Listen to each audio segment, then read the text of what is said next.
20-րդ դարասկզբի կայսրությունների փլուզման,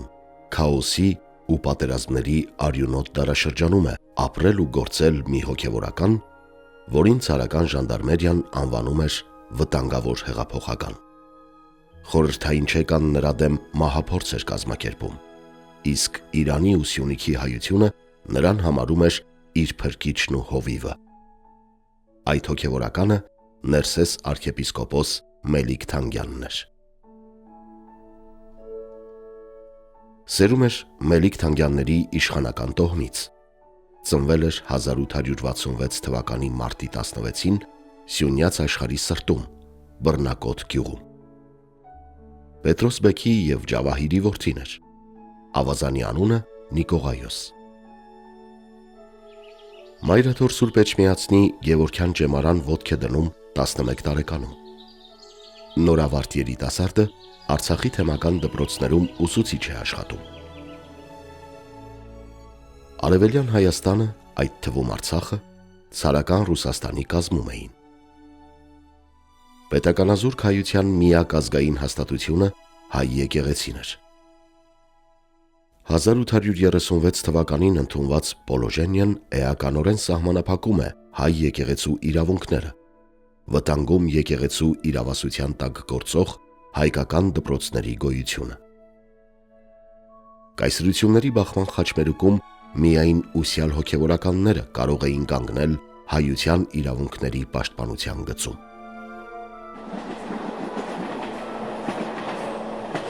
Մելիք Թանգյանին ուղարկում են Սանկտ Պետերբուրգի համալսարանի իրավաբանական ֆակուլտետ, որը հաջողությամբ ավարտում է։ Հետագայում, երբ արդեն կուսակրոն հոգևորական էր, գրում է իր կոթողային հայոց եկեղեցական իրավունքը աշխատությունը։ Գրքի երկու հատորները լույս են տեսնում 1903 և 1905 թվականներին Շուշիում։ Այդպես սկսվում է փայլուն հոգևորականի և ազգային գործչի ճանապարհը։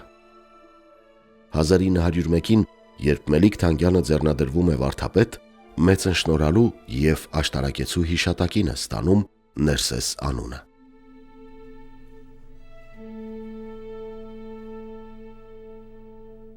Ձեռնադրվելուց հետո վերադառնում է հայրենի Սյունիք, նշանակվում Տաթևի վանքի վանահայր և եռանդով լցվում կրթական գործին։ Նրան հաջողվում է հատկապես երիտասարդների մեջ արթնացնել ազգային ոգին, շենացնել ու բարեզարդել վանքը։ 1903 թվականին Նիկոլայ ցարի հրամանով սկսվում է հայ եկեղեցու ունեցվածքի բռնագրավումը։ Ներսես վարդապետը Սյունիքում խիզախաբար ըմբոստանում է և ամեն գնով խանգարում բռնազավթմանը։ 1905 թվական ամբողջ Անդրկովկասը ներքաշվում է հայ-թաթարական արյունալի բախումների մեջ։ Զանգեզուրը վտանգված էր։ Իրավագետ ու հոգևորական Ներսես վարդապետը դառնում է Սյունիքի ինքնապաշտպանության ոգեշնչողն ու թաթարների վայրագություններից տուժած զանգեզուրցիների պաշտպանը։ 1906 թվականի ամռան վերջին հեռագիր է ուղարկում Պետերբուրգ հայոց եկեղեցական խորհրդին։ Զանգեզուրի հայերի նյութական դրությունը սարսափելի է։ Գալիք սովը կոչնչացնի ժողովրդի կեսին։ Մեզ մոտ դեռ շարունակվում են թաթարական բախումները, դաշտերի բերքը ոչնչացվել է։ Վճռականաբար խնդրում եմ խորհրդին գումար դուրս գրել կամ խորհրդի գործակալի միջոցով ցորեն գնել և բաժանել կարիքավորներին, գրում է վարդապետը։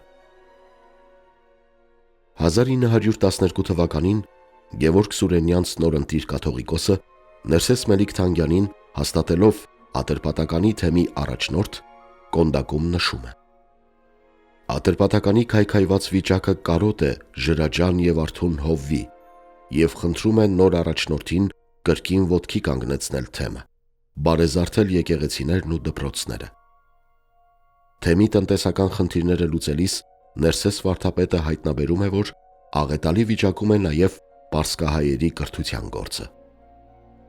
Այդ մասին զեկուցագիր է գրում Գևորգ կաթողիկոսին։ Տգիտության ձեռքից կրոնափոխության դեպքերը անհատնելի են, հարկավոր է դպրոց։ Դիմում եմ ձերդ վեհափառության,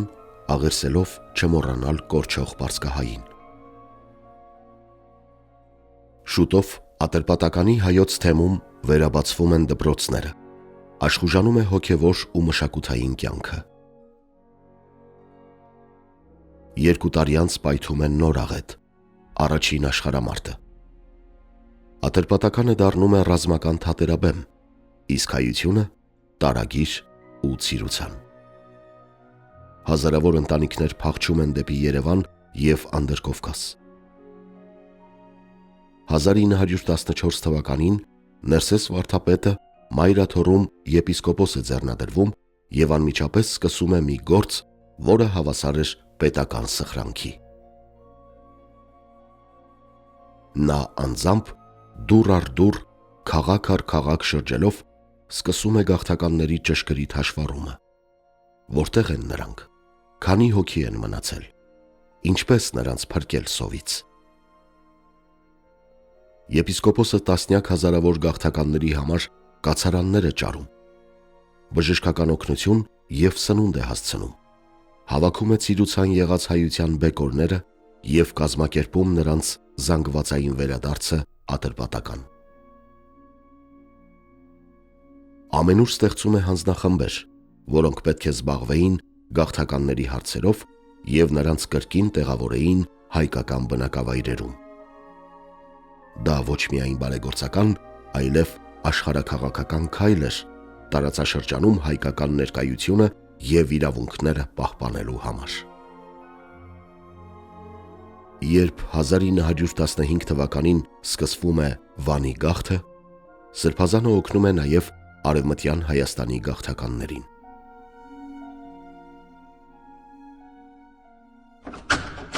1917 թվականին Գևորգ կաթողիկոսի կոնդակով Ներսես եպիսկոպոսը նշանակվում է նաև Վանի և Բայազետի առաջնորդ, ամբողջովին ավերված վանքերի ու եկեղեցիների տնտեսությունը վերականգնելու և հոգևոր կյանքը վերակենդանացնելու համար։ Ռուսական զորքի պաշտպանության տակ գտնվող շրջաններում նա փորձում է կարգավորել հանրային կյանքը, փաստագրում է կորսվածն ու պահպանվածը, կազմակերպում գյուղերը կառավարող խորհուրդներ, արձանագրում ժողովրդի ու եկեղեցիների վիճակը։ Փաստագրական մեծ արժեք ունեն այդ տարիներին Մելիք Թանգյանի կաթողիկոսին ուղղված զեկուցագրերն ու տեղեկագրերը։ Դրանք հավաստի տեղեկություններ են փոխանցում Վանի շրջանի հայության քանակի, եկեղեցիների դրության, հայ-քրդական և հայ-թուրքական փոխհարաբերությունների, մարդկանց կարիքների մասին։ 1918 թվականին ծնվում է Հայաստանի առաջին հանրապետությունը։ Ներսես arczepiskopոսն անմիջապես դառնում է կապող օղակ Իրանի իշխանությունների և նորաստեղծ հայկական պետության միջև։ Նա գործում է որպես բարձրակարգ դիվանագետ։ Նա նաև արժեքավոր տեղեկագրեր է ուղարկում Հայաստանի առաջին հանրապետության կառավարությանը Իրանի ներքին անցուդարձի, պարսկահայերի նկատմամբ վարած քաղաքականության, որոշ պաշտոնյաների հակահայ արարքների և մտադրությունների մասին։ Հայաստանի Հանրապետության պաշտոնական գրությունները և հեռագրերը Իրանի կառավարությանն էին հասնում նրա միջոցով։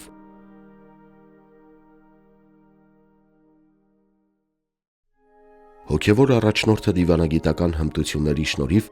Իրանում օտարերկրյա հյուպատոսների միջոցով լուծում էր տեղի հայության խնդիրները։ Օրինակ, անգլիական հյուպատոսի միջոցով Մաքուի սարդարից պահանջում է հայկական գյուղերի բռնի մահմեդականացված հայերին ազատել և վերադարձնել իրենց համայնքներ։ Մահմեդական երկրում հայոց առաջնորդը վայելում էր բոլոր այն իրավունքները, ինչ որ օտար պետությունների հյուպատոսարանները։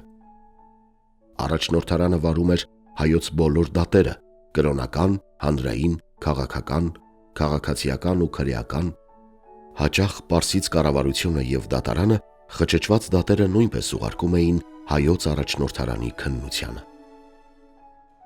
Arczepiskopos Մելիք Թանգյանը ձեռք էր բերել կառավարության վստահությունը և պաշտպանում էր իր ժողովրդի իրավունքները Իրանում խորհրդային հյուպատոսարանի բացումից թե առաջ, թե հետո։ Երբ Զանգեզուրում Գարեգին Նժդեհը սկսում է Լեռնահայաստանի հերոսական պայքարը, Ներսես arczepiskopos Մելիք Թանգյանը Ատրպատականից նյութական ու ռազմական օժանդակություն է հասցնում Սյունիք իր ծննդավայր։ Իսկ երբ Լեռնահայաստանը ստիպված դադարեցնում է պայքարը խորհրդային կայսրության հաստատումով, հենց նա է Թավրիզում ընդունում եւ ապաստան տալիս Հայաստանի անկախության համար մարտնչած կառավարությանն ու զինվորականներին։ Բոլշևիկները նրան չեն ներում։ Այս հզոր հոգևորականին լռեցնելու համար մի քանի անգամ ուղղակի դիմում են մահափորձերի։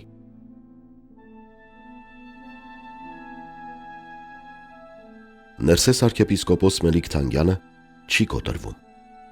Նա դարձել էր խորհրդային մամլիչի տակ լռեցված ամենայն հայոց կաթողիկոսների հզոր ու ազատ ձայնը արտասահմանում եւ թույլ չէր տալիս, որ խորհրդային գործակալները կործանեն Մայրաթոր Սուրբ Էջմիածնի հեղինակությունը։ Խորհրդային կառավարությունը անդադար պահանջում էր հետ կանչել ազդեցիկ հոգևոր եւ հանրային գործչին նրա նկատմամբ հաշվեհարդար տեսնելու եւ Իրանում իր դրածոյին նշանակելու համար։ Սակայն պարսկահայությունը բաց չի թողնում իր առաջնորդին,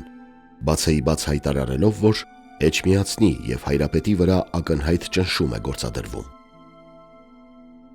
Ժողովրդին մատուցած հսկայական ծառայությունների շնորհիվ Ներսես arczepiskopos Մելիք Թանգյանը, չնայած բոլշևիկների ջանքերին, հայության հեղինակավոր ներկայացուցիչն էր նաև Պարսից կառավարության համար։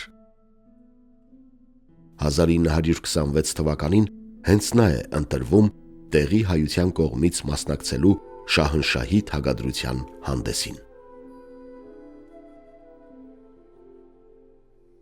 Ներսես arczepiskopos Մելիք Թանգյանը հոգին ավանդում է 1948 թվականի սեպտեմբերի 29-ին Թավրիզում։ Նա ավելի քան 35 տարի անձնվիրաբար ղեկավարել էր Ատրպատականի հայոց թեմը եւ սերունդներին թողել էր հարուստ իրավագիտական, բանասիրական ու պատմական ժառանգություն։ Բայց ամենակարևորը իր հաջորդներին թողել էր քաջ հովվի անմահ օրինակ։